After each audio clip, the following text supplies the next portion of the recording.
Assalamualaikum warahmatullahi wabarakatuh. Selamat pagi dan salam sejahtera bagi kita semua. Perkenalkan, nama saya Alicia Kimura Kurota Ayun dengan NIM 24109112220053 dengan dosen pengampu Dr. Oski Ilyandri, Magister Kesehatan. Pada kesempatan kali ini, saya akan menjelaskan terkait anatomi kardiorespirasi dan anatomi klinisnya. Kita langsung masuk saja ke bagian yang pertama, yaitu anatomi respirasi. Eh, Sebelumnya, respirasi berdasarkan anatomi itu dibagi menjadi dua, yaitu anatomi respirasi bagian atas dan anatomi respirasi bagian bawah. Yang mana batasnya yaitu laring itu termasuk ke dalam respirasi bagian atas, sedangkan trakea itu termasuk anatomi respirasi bagian bawah. Kita masuk ke yang pertama yaitu nasus atau hidung. Nah, nasus ini kita bagi juga menjadi dua, ada nasus externus dan nasus internus. Kita bahas dulu di bagian nasus externus. Jadi sebelumnya di depan sini itu ada yang namanya os frontale, kemudian ada os nasale dan processus frontalis os maxillaris. Nah, kemudian nasus itu sebagian besar terdiri dari eh, kartilago. Nah, ini bisa dilihat ya yang warnanya biru. Nah, kemudian kita akan membahas dia ada nares. Nares itu adalah lubang hidung. Kemudian jika ada lubangnya, maka dia ada ruangannya. Nah, ruangannya itu disebut kavitas nasi. Nah, kemudian ada pembatas antara hidung kanan dengan hidung kiri yang disebut cartilago septinasi. Nah, kemudian di sini juga terdapat cartilaginous alares mayores, crus laterale yang arahnya ini keluar, dan crus mediale yang arahnya ke dalam. Kemudian juga ada cartilaginous nasales minores di bagian sini. Nah, kenapa disebut cartilaginous? Karena mereka ini sepasang, jadi ada yang di kanan dan juga ada yang di kiri. Selanjutnya kita masuk ke nasus internus. Jadi untuk nasus internus ini, yang pertama ada vestibulum nasi atau bagian seolah-olah ruang tamu gitu dari hidung. Kemudian di sini ada struktur yang disebut seperti konka. Jadi dia berupa seperti lipatan ini. Nah, konka itu dia ada tiga, yaitu ada konka nasalis superior, konka nasalis media, dan konka nasalis inferior. Nah, konka ini di antara konka itu dia memiliki sebuah jalur untuk udara masuk gitu loh. Jadi yang pertama, yang bagian atas ini disebut meatus nasi superior, yang kedua yang di bagian sini disebut meatus nasi medius, kemudian ada meatus nasi inferior. Nah, fungsi dari konka dan meatus ini yaitu untuk menghangatkan dan melembabkan udara yang masuk. Jadi ketika dia masuk, dia akan masuk ke dalam ruangan di antara konka ini atau di meatusnya, kemudian dihangatkan dan dilembabkan di sana. Kemudian, di sini juga terdapat regio olfaktoria di bagian conca nasalis media, conca nasalis superior. Nah, fungsi dari regio olfaktoria ini, dia itu terdapat saraf-saraf yang memungkinkan kita untuk dapat mencium bau. Kemudian di antara nasus dengan faring itu ada struktur yang disebut koana. Nah, kemudian di sini ada ostium pharyngeum tubae auditivae yang di bagian atas ini disebut torus tubarius dan di bawahnya ini merupakan torus levatorius. Kemudian juga ada recessus pharyngeus. Nah, kemudian batas bawahnya itu di sini ada palatum os palatum dan di sini ada palatum mole. Kemudian kita lanjut ke sinus paranasalis atau bagian-bagian sinus di wajah ya. Yang pertama ini ada sinus frontalis di bagian os frontal, kemudian ada sinus ethmoidalis, sinus maxillaris, dan sinus sphenoid. Selanjutnya kita akan masuk ke faring. Nah, faring ini terbagi menjadi tiga, yaitu ada nasofaring, orofaring, dan laringofaring. Nah, nasofaring itu merupakan faring yang berbatasan dengan nasus atau berbatasan dengan hidung, makanya disebut nasofaring. Sama halnya dengan orofaring, dia berbatasan dengan mulut, dan laringofaring berbatasan dengan uh, laring. Jadi dia nyambung ke laring. Nah, struktur yang khas dari faring yaitu disebut epiglotis yang ini. Epiglotis itu adalah struktur yang akan tertutup jika kita menelan. Fungsinya untuk menjaga agar saluran pernafasan itu tidak kemasukan hal lain gitu selain udara. Nah, jadi ketika kita menelan, epiglotis itu akan menutup gitu. Nah, kemudian ruangan yang paling luar ini disebut aditus laringis. Kemudian bagian di bagian laring ovaring ini dia itu memiliki sebuah lipatan yang berfungsi untuk kita menghasilkan suara gitu.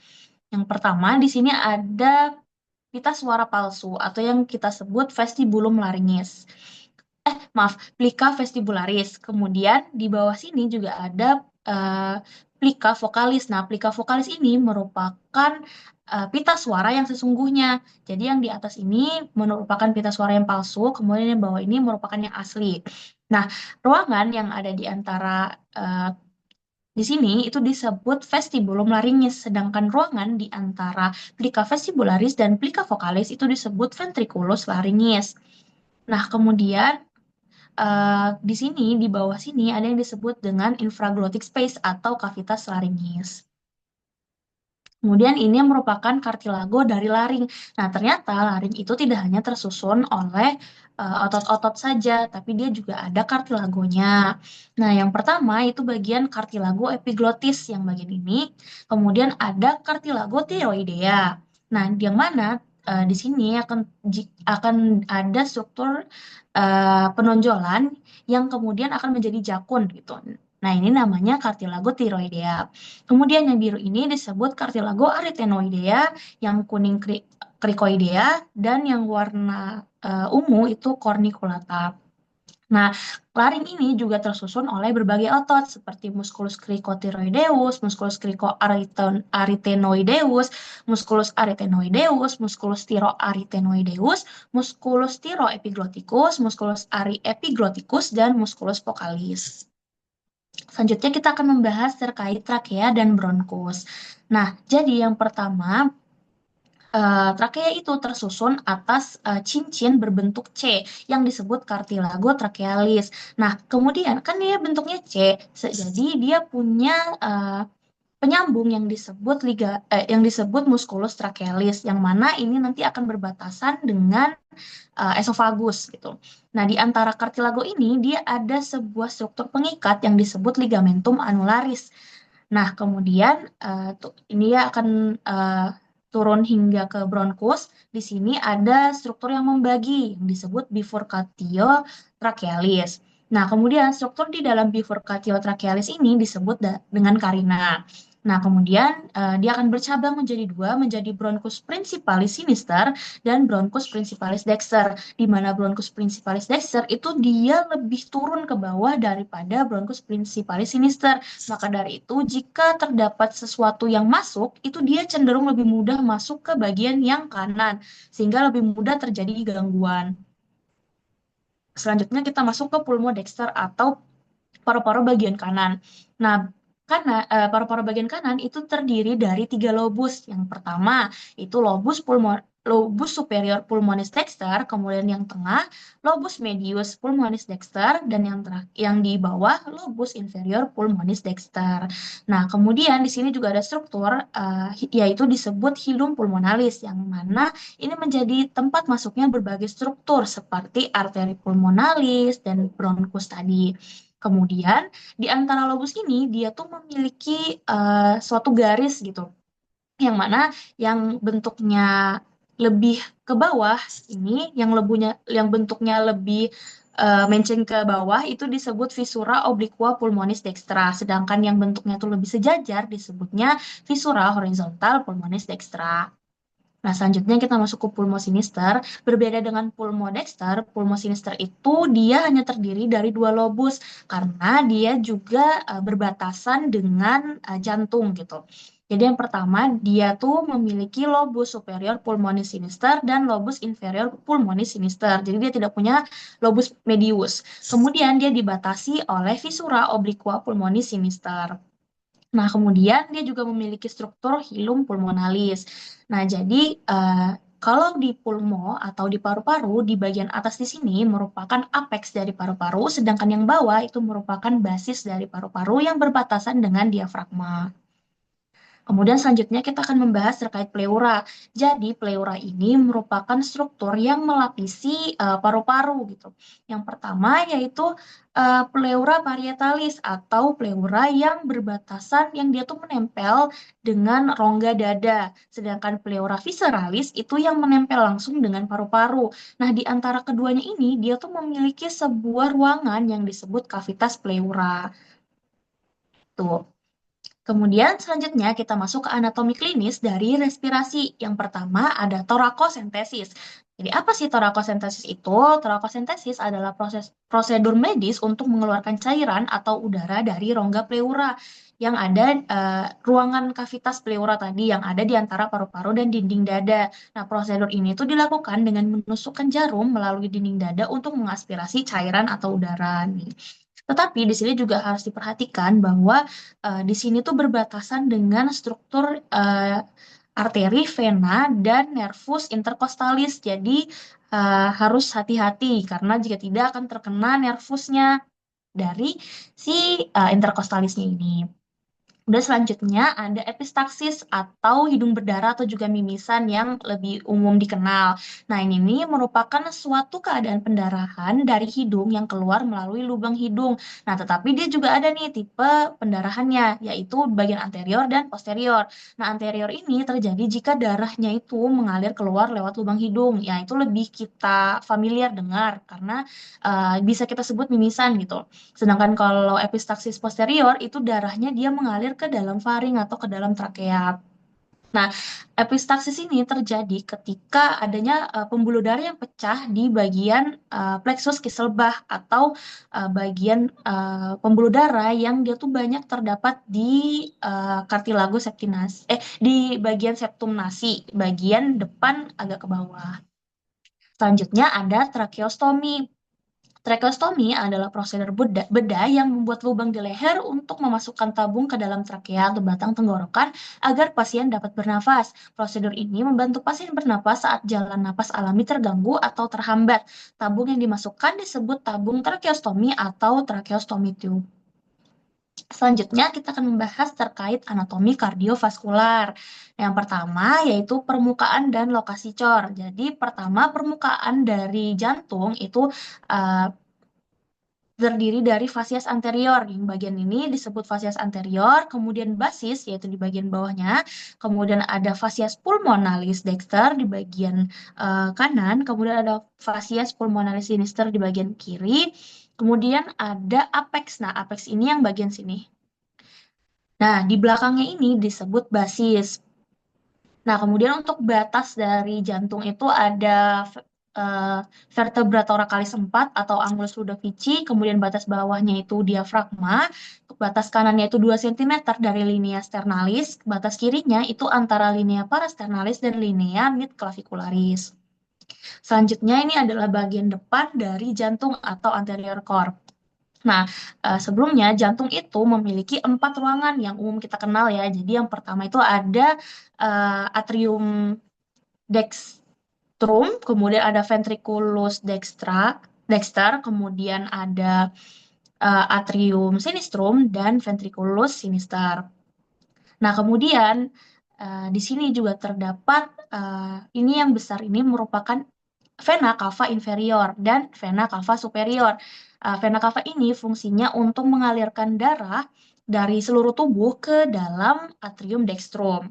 Nah, kemudian di sini juga ada aorta, merupakan arteri terbesar di tubuh manusia, yang kemudian di sini akan mengalir ke yang di sini disebut truncus brachiocephalicus, di sini arteri carotis communis sinistra, dan di sini arteri subclavia sinistra. Nah, kemudian yang ini merupakan uh, vena merupakan arteri pulmonalis yang kemudian nanti akan bercabang ke bagian kanan dan kiri dari paru-paru ya.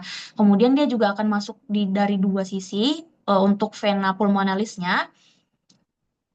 Nah, kemudian di antara aorta dengan arteri pulmonalis ini akan terdapat ligamentum arteriosum.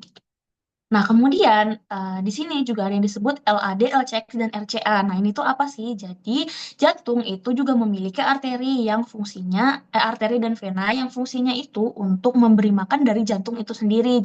Jadi jantung juga butuh darah. Nah, yang mana di sini tuh terdapat LAD. Nah, LAD ini merupakan arteri koronaria yang turun ke bawah ini atau ascending, eh, left anterior descending atau uh, arteri koronaria bagian kiri yang turun ke bawah. Kemudian di sini dia juga akan bercabang menjadi LCX atau left circumflexus, yang mana dia akan bercabang ke belakang. Sedangkan di RCA itu merupakan right coronary arteria atau yang dia tuh adanya di bagian kanan. Nah, kemudian dari arteri koronaria ini dia memiliki sebuah eh, tempat berjalan yang disebut sulcus coronarius. Nah, kemudian juga ada sulcus interventricularis anterior atau yang membatasi dari kedua ventrikel gitu. Kemudian selanjutnya kita akan masuk ke posterior core atau bagian belakang atau bagian basis ya. Sama halnya dengan yang tadi, di bagian sini itu terdapat atrium kiri, di sini ada ventricle kiri, di sini ada atrium kanan, dan di sini ada ventricle kanan. Sama dengan yang tadi, di sini merupakan vena cava inferior dan vena cava superior, aorta, arteri pulmonalis, dan vena pulmonalis. Nah, di sini dia ada cabang dari arteri RCX dan cabang dari arteri RCA. Juga ada sulcus coronarius dan sulcus interventricularis posterior. Selanjutnya kita akan masuk ke atrium dextrum atau serambi kanan. Nah, di sini dia tuh memiliki septum interatrialis atau pembatas dari kedua atrium. Nah, yang khas yaitu dia memiliki yang namanya fossa ovalis. Jadi saat kita masih kecil, fossa ovalis itu terbuka ya, tapi setelah kita semakin dewasa, itu dia akan tertutup dengan sendirinya. Nah, di fossa ovalis ini dia memiliki struktur yang mengelilinginya yang disebut limbus fossa ovalis. Kemudian di sini juga ada musculi pectinati yang dia tuh bentuknya kasar.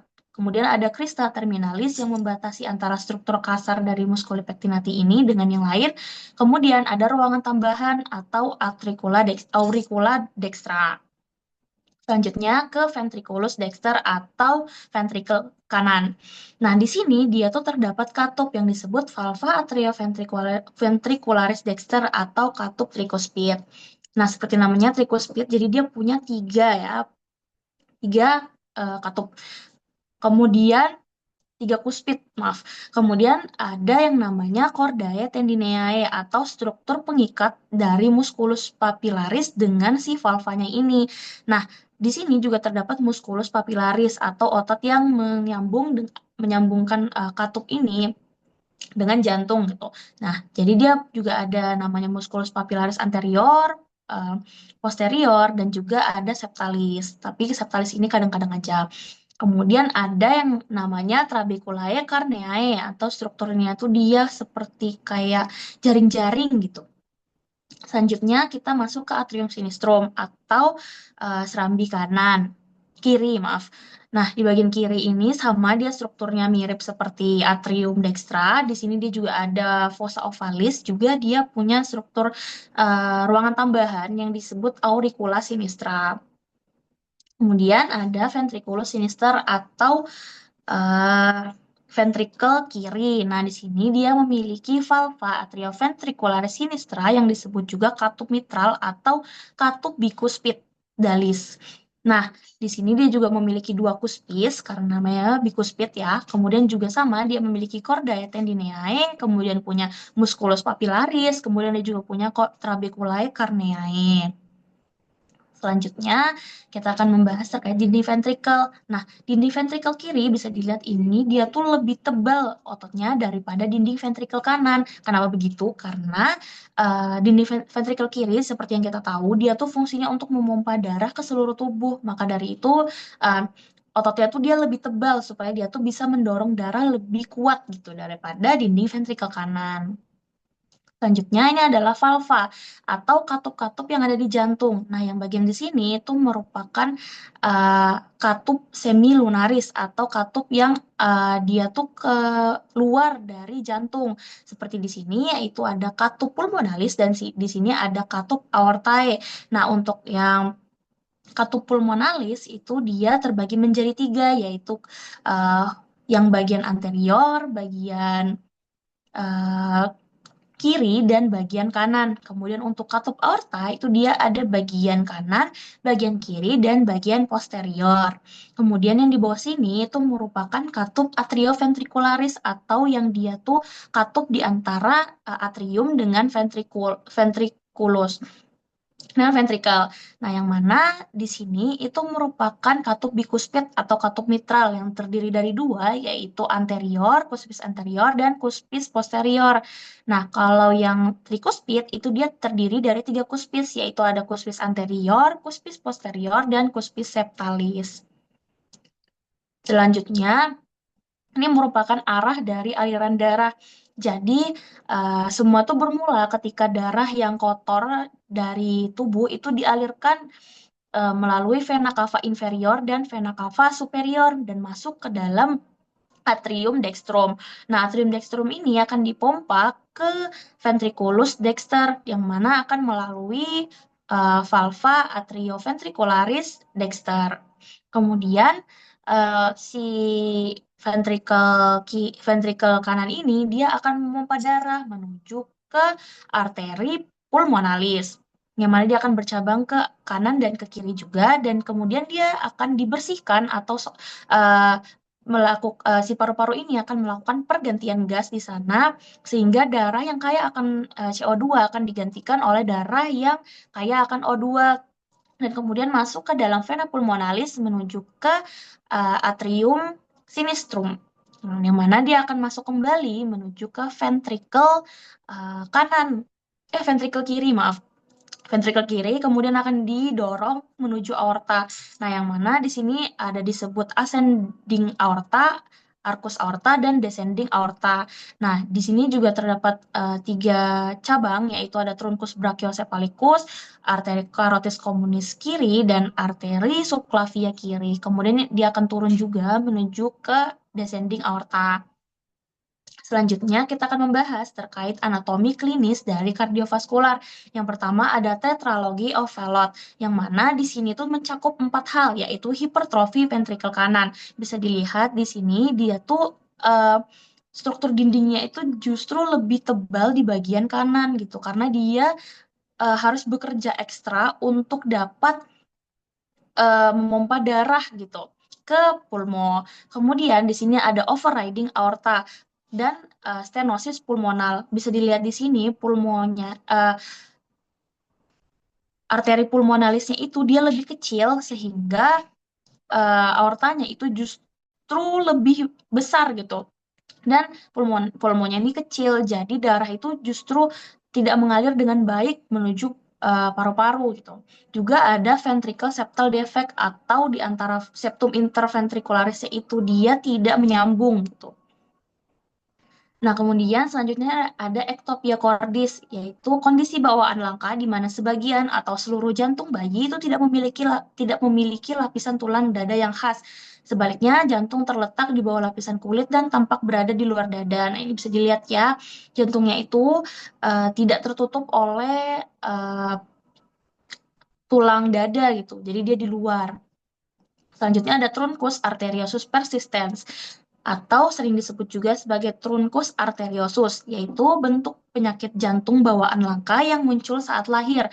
Nah, pada kondisi ini, struktur embriologis yang dikenal sebagai truncus arteriosus gagal membelah menjadi batang pulmonal dan aorta sehingga menghasilkan batang arteri tunggal yang besar. Nah, ini adalah yang sehat dan ini yang terjadi truncus arteriosus persistens. Bisa dilihat dia tuh di sini seharusnya tuh terpisah antara arteri pulmonalis dengan aorta, tetapi karena dia terjadi kelainan, dia tuh justru menyatu. Jadi alirannya tuh malah sama gitu, bercampur antara darah yang akan dipompa oleh ventrikel kanan dengan darah yang akan dipompa oleh ventrikel kiri. Baik. Nah, segitu saja. Oh, saya ingin menambahkan juga terkait perikardium. Jadi, jantung itu juga memiliki lapisan pembungkus yang disebut perikardium. Yang mana perikardium dari jantung ini ada dua, yaitu perikardium parietalis dan perikardium serosum. Nah, perikardium Parietalis itu dia yang melapisi rongga jantung yang arahnya itu keluar yang dekat dengan paru-paru. Sedangkan perikardium serosum itu nanti dia yang membungkus jantung, yang mana serosum ini juga terbagi menjadi dua, yang ada lapisan parietalis, lamina parietalis dan lamina visceralis, yang mana lamina visceralis ini dia langsung menyambung dengan jantung. Tuh. Baik, sekian yang dapat saya sampaikan. Kurang lebihnya mohon maaf. Wassalamualaikum warahmatullahi wabarakatuh.